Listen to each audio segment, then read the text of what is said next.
Hello, welcome to Web of Stories. My name is Melinda. I am here with my August wrap-up. First off, I am filming this on September 1st, which means my kids are still home, which means I don't know what weird show my son's watching. I think it might be Shrek, not sure. Anyway, you might hear it.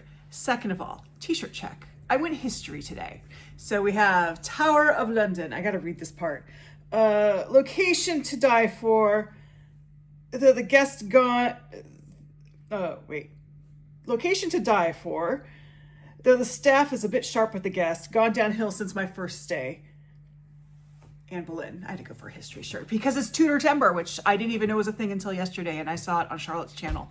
And, you know, I like my Tudors. Anyway, let me get to my August wrap-up. Now, if you've never seen the way I do this before, I have actually like a form that I follow. So I will go through like the stats, how many books I read, and then I will go through what books I read, sort of in the order that I like them, although that's a little weird this month. And then I will go through any events and buddy reads I did this month. And finally, I will give you my stats. So in the month of August, which I have said in videos before, was a weird month for me because I had a vacation in the middle of it. And I didn't plan my reading well around that vacation because all of our vacations up until now for the last more years than I can count have been going to see my father in Arizona, which has a lot of reading time. I have reading time on the plane. I have reading time at my father's house. There's lots of reading time.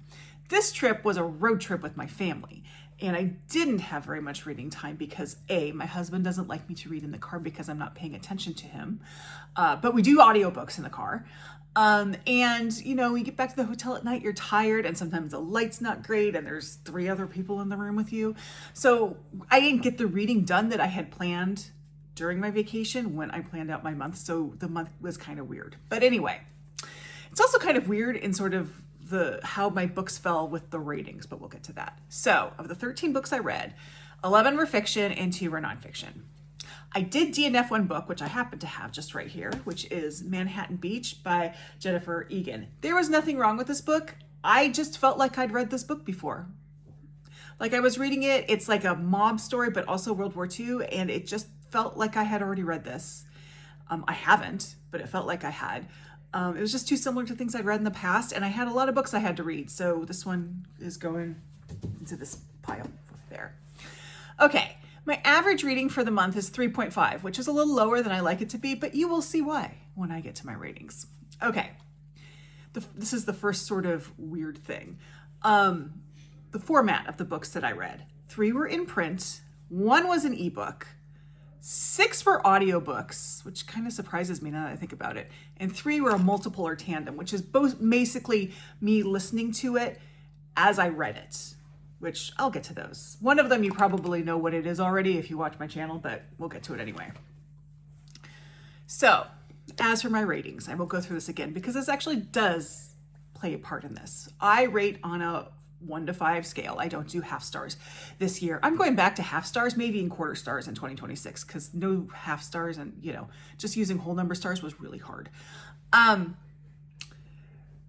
star is I wish I had DNF'd this book. 2 stars, I don't recommend. 3 stars is either I recommend this book, might have some problems, I might not recommend it to everybody, but, you know, I still recommend it. It's still a good rating. Or I still don't know what to think about it. So it's one of those two. 4 stars is a book that I would highly recommend. Highly recommend. And a 5 star is a book that I consider an all-time favorite. However, it might not be perfect. It just is an all-time favorite to me. It touched me in a way that I can overlook any flaws it might have. So when you see 5 stars and you say, but will you say blah, blah? No, it's different. It's more of a gut reaction. So let me start with my up in the air books because I have 3 of them, which is a lot. The first one I have is the Aosawa Murders by Riku Onda. This is translated, and I did not get the translator. I have it in my spreadsheet, but it's translated fiction. Oh, that's my Women in Translation book. I forgot to put that down below. I'll try to remember to mention that again. But it's a murder mystery. Basically, there was a mass murder that happened in 1973, where there was a house party of a very wealthy family, and everyone was poisoned except for one person, and that was the daughter who was blind.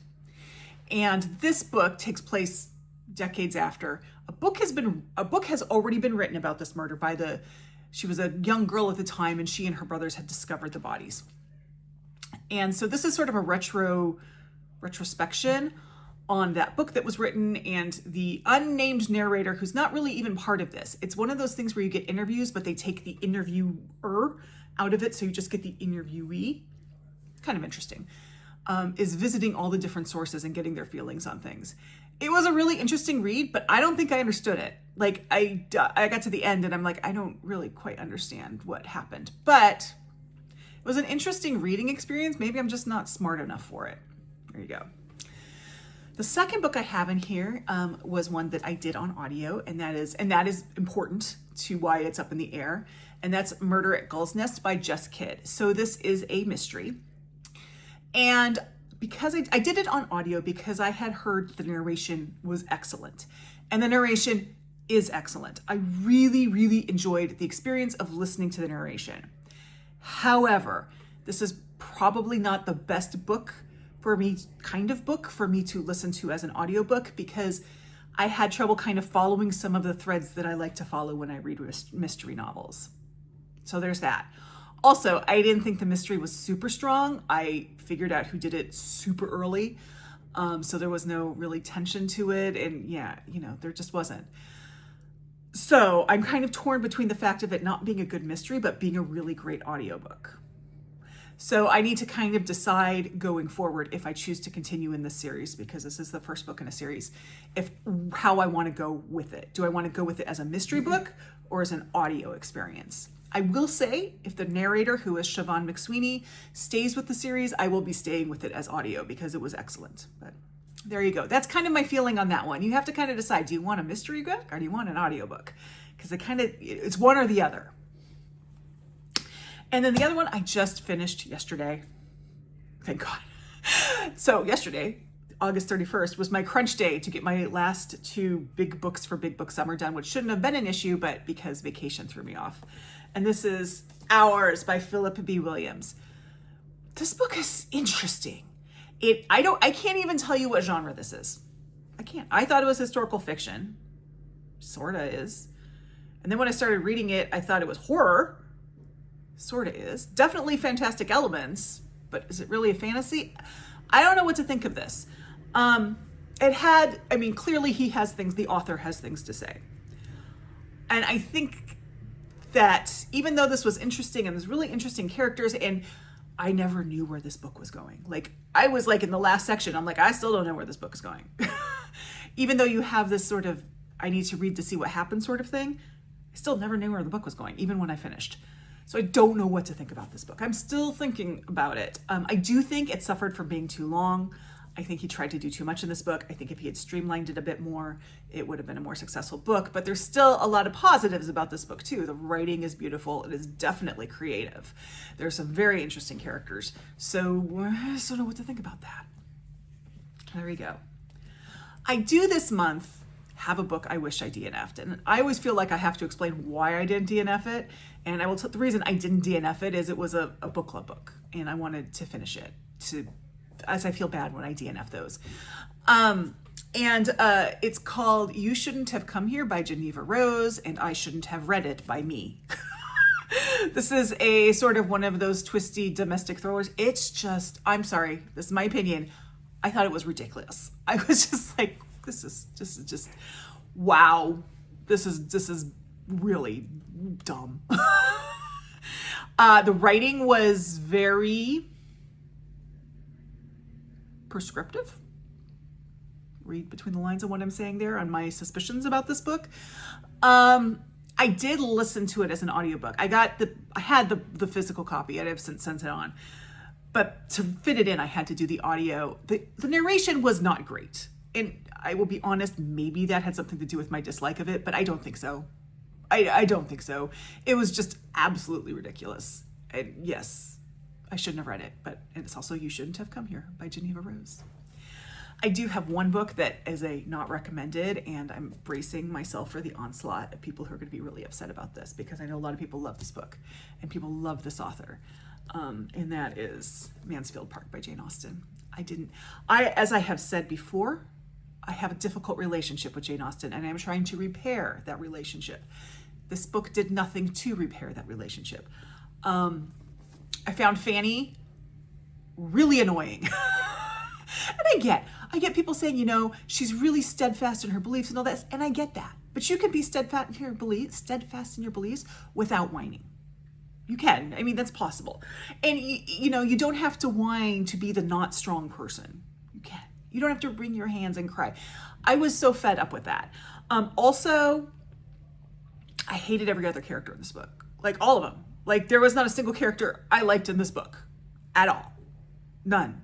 I was just like, and even when you get to the sort of romantic elements, there's sort of a triangle. I think she should have gone with the rake only because he was more interesting than the guy she ended up with. And also, the guy she ended up with, that is a weird sort of slightly incestual thing, which was weird. This is a reread for me. I read it in college. I didn't remember anything about it except for the last fourth of it. Apparently I did remember because that was all really familiar. And one quick scene at the beginning where they talk about franking a letter. I don't know why that stuck with me, but I remembered that whole discussion we had in school about franking a letter. But that's in this book. So I don't recommend it. A lot of people do. I'm still working on Jane Austen. Bookish Best Friend and I are reading one a year for Jane Austen July.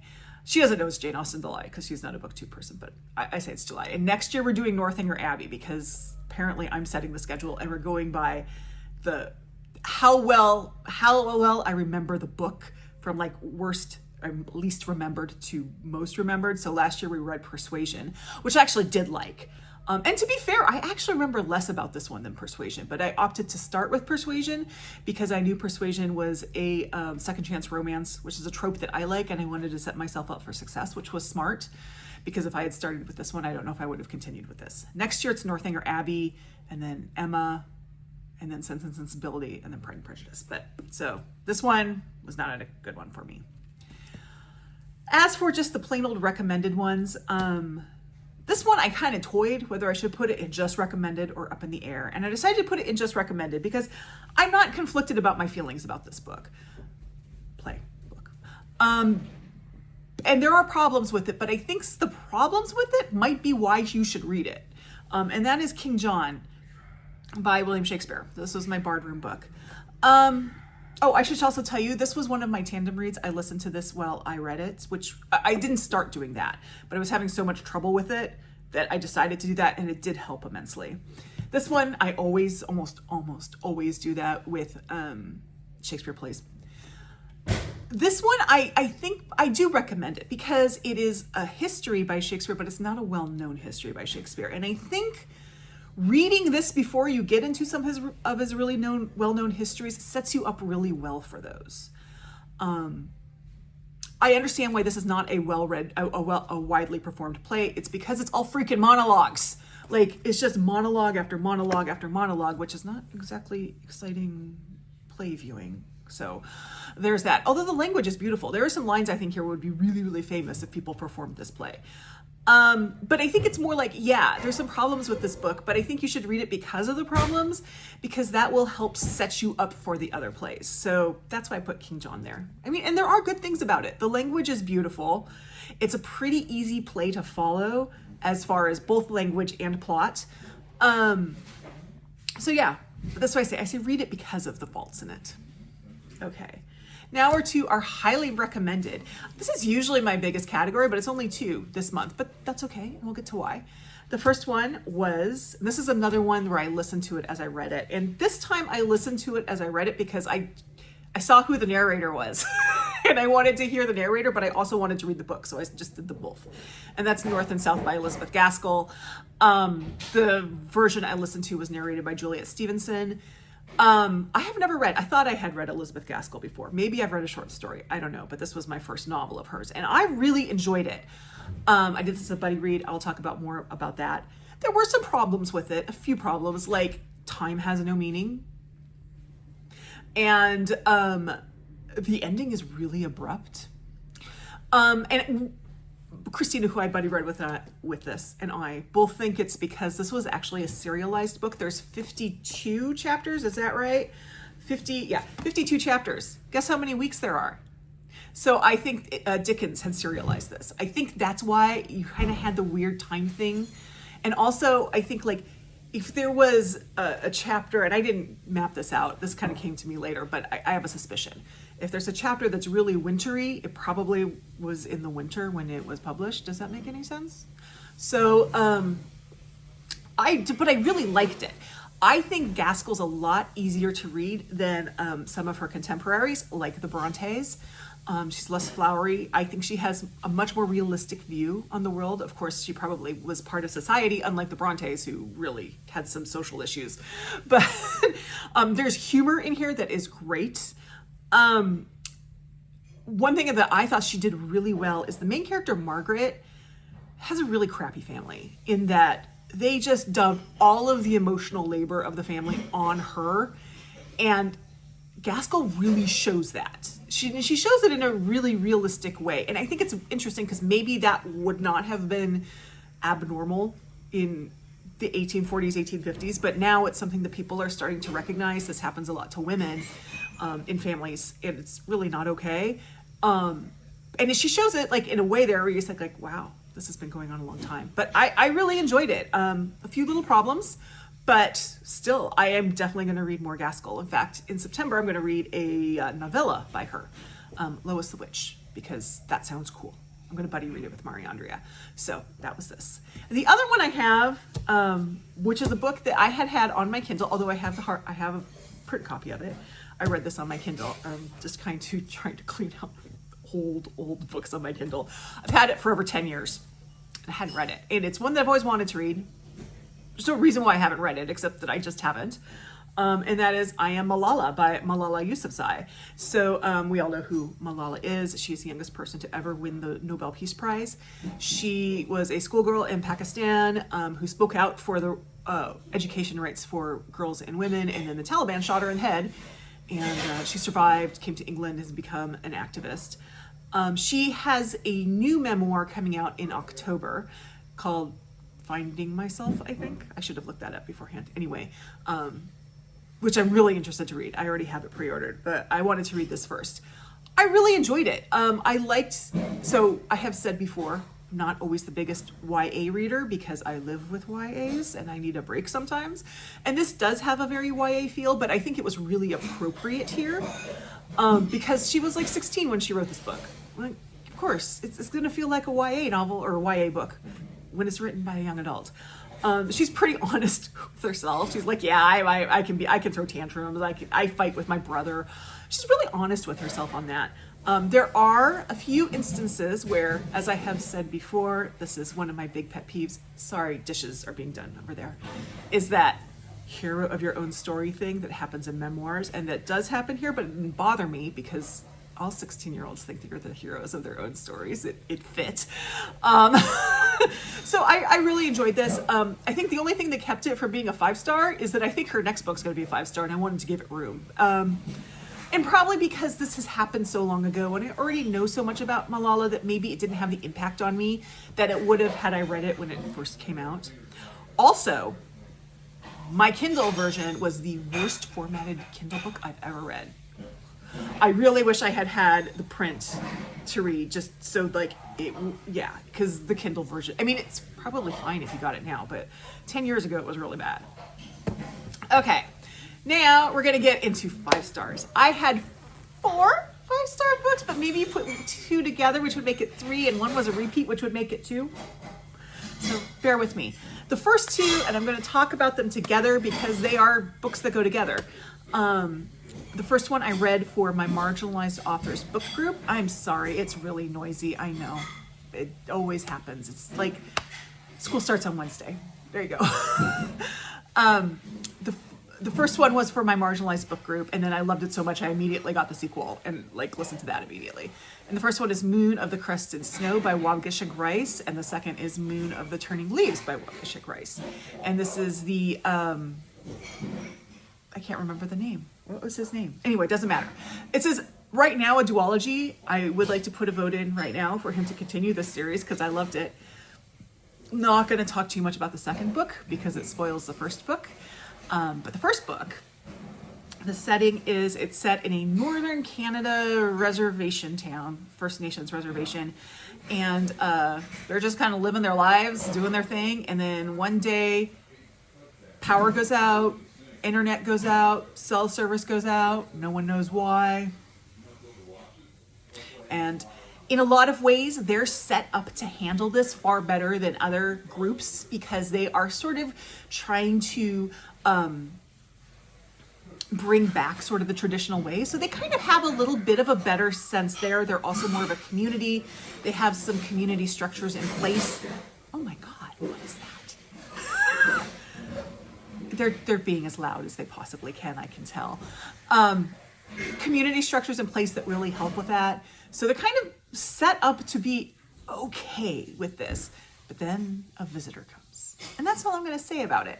And I'm not going to say anything about Moon of the Turning Leaves except to say that it's a very different book. It's a very different kind of book. And to have those two very different kinds of books together and have them work so well together is really fantastic. So I do recommend both of them. Slight little warning about slight little disclaimers about Moon of the Crusted Snow. One, probably should know some stuff about some indigenous beliefs. This is actually a telling of an indigenous belief that's a pretty well-known one if you know it. However, my book club, not everybody knew it, and I don't want to tell you what it is because it will ruin the book. But it's something that's very common. Very common in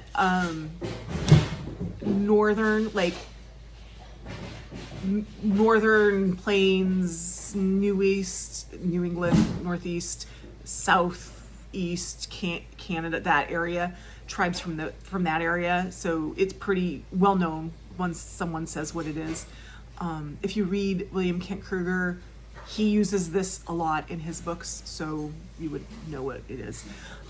So it's good to kind of know what that is, but again, I don't want to tell you because it would spoil. Second of all, this book was written is published in I think 2018 or something like that, but it has some pretty, it has some pretty strong March 2020 feels in parts of it that if you still have trouble with the COVID-y stuff, just know about that. So there you go. Okay, so the next 5-star I have also is kind of like not that it's a 5-star, but it's a repeat 5-star, so, it is a 5-star, but it's not, you know what I mean. It's a repeat 5-star. This was a reread for me. This was what my family chose, the first book they chose to listen to on the road trip, and that is Project Hail Mary by Andy Weir. We all know about this. Guy wakes up, doesn't know who he is, doesn't know where he is, finds out he's on a spaceship, and what happens from there. Fan-freaking-tastic audiobook. Only problem is it's only available on Audible. Unless you want to listen to it in Spanish. I know, it's an Audible exclusive, but it is definitely worth listening to on audio. However, my husband first read the print, and he really liked the print as well.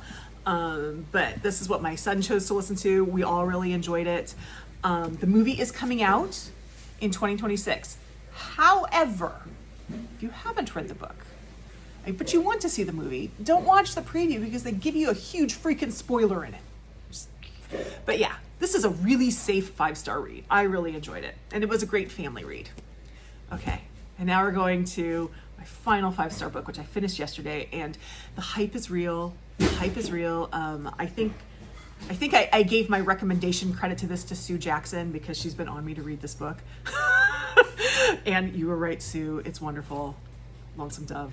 Loved it. Loved it! Cattle Drives, I cried, I laughed, just wonderful. I started watching the miniseries yesterday, so just FYI, the miniseries is available on Prime. The first episode ends with snakes. That's all I gotta say, because that was like one of the hardest scenes to read in the book, and that's how the first episode ends. But loved it. Yes, I'm going to continue and read the other 3 books in this group.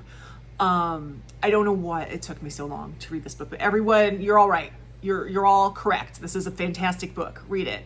It is definitely on one of my, I think currently it's number 2. I think it beat out Grapes of Wrath. I can't remember. My little ongoing list of my best of the year, so I'm a little bit prepared at the end of the year. Really loved it. Yeah. Lonesome Dove, fantastic. And if you think, oh, I don't want to read a Western, I don't care. Read it anyway. Just read it. It's so good. Okay. So now read along and events. So the first one, which I forgot to include on my sheet, is Women in Translation Month, which was the Aosawa Murders by Riku. interestingly enough, I didn't actually read that for Women in Translation Month. I didn't realize till I was at the end of the book and it was August and it was in translation and it was a woman that I could count it. So there you go. The big book summer. Okay, let me start with one thing. I just went through all those books and I said I had read 13 books, and if you counted, there were only 12. That's because I did not include The Siege by Ben McIntyre, because that is a book club or a booktube prize book, and I can't give you my thoughts on it until after the results are announced in October. I can, however, tell you it was more than 400 pages, so I'm counting it for Big Book Summer. And then I had, let's get my pile here going. I had this one. You bet I'm counting it for Big Book Summer because it was a trial for me. Then what did I have? Oh, I had this one, Project Hail Mary. And then I had North and South by Elizabeth Gaskell. And then I had Hours by Phillip B. Williams. And finally, my books are going to fall over, I had Lonesome Dove by Larry McMurtry. After I finish this video, I'm going to put together my Big Book Summer wrap up. This video is going out on Tuesday, September 2nd. My Big Book Summer wrap up will go out on Thursday, the 4th. I will be wearing the same shirt because it's going to happen today, just FYI. Now, I did have 3 buddy reads this month, and I thought I had done such a good job of planning them out, because I was like, okay, I will finish this and then I'll have a couple days and then I can finish this, do this one, and then I will have a couple days, and then no, didn't happen at all. Thank you, vacation. My own fault, 100% my own fault. I know better now. Hopefully we're doing another road trip next summer. I'm going to try and go back to Canada. So I will do better next summer. But my buddy reads were North and South by Elizabeth Gaskell. I read this with Christina, who is a commenter. Lonesome Dove by Larry McMurtry. I read this with Bookish Best Friend. I wonder if she knows she's going to be reading the next one with me next summer. Or maybe not next summer. Maybe I'll read it before then. She might say no. I don't know. And Hours by Phillip B. Williams, which I read with Katie Sykes, who is a commenter. And we are both still thinking about this one. We're still trying to figure this one out. Okay, and now let's get to the yearly stats. So, I always set a reading goal, like a number of books to read, not because I'm trying to reach it, but I'm just trying to find that sweet spot. So this is not a stretch by any imagination. I also kind of think I set it too low because the goal is 175 books for the year, and I've read 134, and according to Goodreads, I'm 18 ahead of schedule. I am toying with not setting I want the little boo-boo, you medical thing. So I don't know if I'm going to set a goal for next year, but I'm still trying to find that number. Now we're going to get to the TBR, the owned TBR count. So these are books that I own and haven't read. And one of my goals for this year, and it has been one of my goals for many years, and I have never met it, hope is still alive for this year, is to finish this year with at least one less book that I started with. So my owned TBR count is, brace yourself, 877 books. That's how many books I own and haven't read. That is down 1 from last month. Yay! It is still up 14 overall. Boo. But it's doable. And I think I'm going to make some good progress with it in September, because it's shorty September and I have a lot of books that I own that I am planning to read. So I think September will make a good chunk, a good thing in it. And then we break it down by type. Okay, so for print, which is really the important one because print books take up space, I'm at 325 books, which is down 2 from last month, but up 21 overall. And then for ebook, I have 484 because they have those sales that are like 90 cents, 99 cents, $1.99, whatever. But that's down 2 from last month and down 8 overall. And if you break it down even further, that's 122 on my Kindle, down 1 from last month. And those are usually really old because I don't buy a lot of Kindle books. I'm mostly trying to switch over to Kobo. So 122, down 1 from last month and down 6 overall. And on my Kobo, I'm at 362, which is down 1 from last month and down 2 overall. And then we get to audio, and this is where it goes up a bit, but I'm not upset about it. I'm at 66, which is up 3 from last month, but I'm even for the year. And Audible, I'm at 14 Audible books and that's the same as last month, but down 1 for the year. Okay. Libro, I'm at 50, which is up 1 from last month, but down 1 for the year. And that one, I can tell you, is a booktube prize book, so it will definitely be read in September. And then I started, because I have run out of space on my priority shelf. I've told myself I can't get a physical book of the month book until I make more room. And so I'm getting audio book of the month books, and I have 2. Normally I would just have 1, because I've only been doing this for 1 month, right? So I have my September book, I have my August book. But then September comes, and September is my birthday month, so I actually get 2 credits. So I chose 2 books, and one of them was available immediately. So that's the second book on there. The other one I can't download until September 2nd, so it'll show up on my September list. But that's just 2. It's not up from anything, it's 2. That's what I'm starting with, 2. But yeah, so that's not bad. I'm happy to see that big number going down. Again, I'm not really worried about the audio number going up right now. But yeah, I do expect to see that Onda TV get a good chunk of that down in September, I hope. I do have some pre-orders that are coming in September. I can guarantee one is going to be read within 24 hours of getting it. In fact, it's coming tonight at about 9 p.m. And I'm already planning to stop whatever else I'm reading at 8:59 and start reading this book. And that's the new William Krueger book. I usually have a bookshop. I usually keep my bookshop cart going, and then the first day of the month I order whatever's in there. Well, the only thing that's in there right now is a cookbook. That doesn't count on this. So there's nothing coming from there. I opted not to get an aardvark book this month, so I expect it to go down. But anyway, that is my August. As of today, September 1st, Big Book Summer is still going. This is the last day of it. But as I said, I'm done with it. So tune in Thursdays to see my Big Book Summer wrap up. And yeah, tell me how your August went. And if you made it this far, why don't you go ahead and, if you would like to, you don't have to do this, but some people like to do this. You want to leave me an emoji. Leave me an emoji of what, an emoji of something like a changing leaf or a tree that's changing, or something that has to do, a football, something that has to do with fall, because we're coming into the very best time of the year, which is fall. I love fall. Anyway, thank you very much. I really appreciate your time and spending time with me watching this video. Like, subscribe, join my Discord, and I'll see you in the next video. Bye-bye.